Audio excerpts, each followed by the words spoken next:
on behalf of the king of Moab. But when he got there, he found out that one of the lords of the Philistines was there and said, "Who is that?" He said, "Ain't that David?" He said, "David can't fight with me because we're going to fight against Saul. How do I know if he won't turn and kill us in the middle of the battle?" David may be meant from you, he's still my enemy. And I will not fight with my enemy on my side. He will stab me in my back.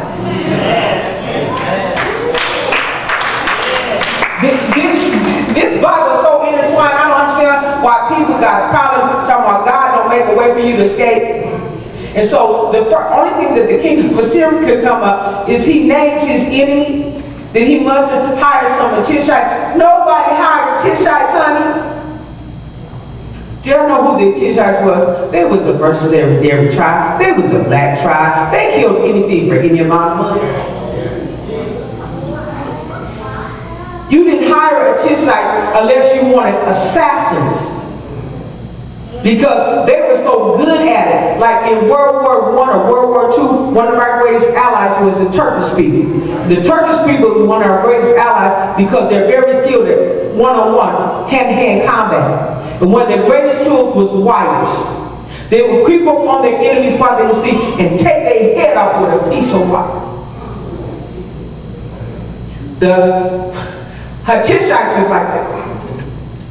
Because we good at creeping up on folks.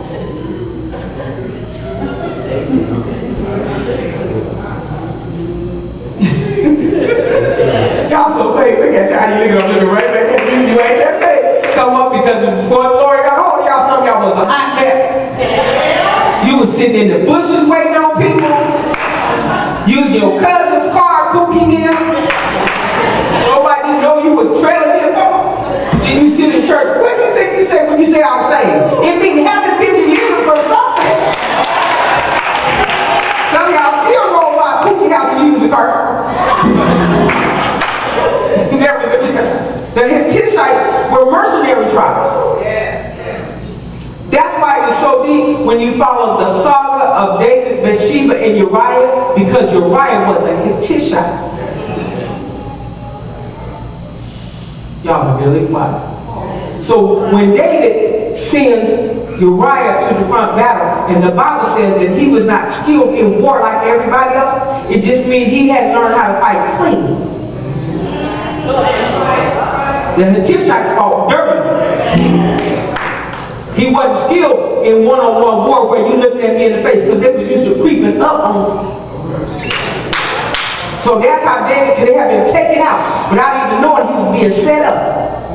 He had never been to the front line. He had been in battle, but he had never been in the front line. But it lets you know that Uriah was faithful to David because David sent a letter to the person that was in charge of the front line, and he sent it by David, by Uriah. Uriah was his own messenger. That lets you know he was faithful because he didn't read it.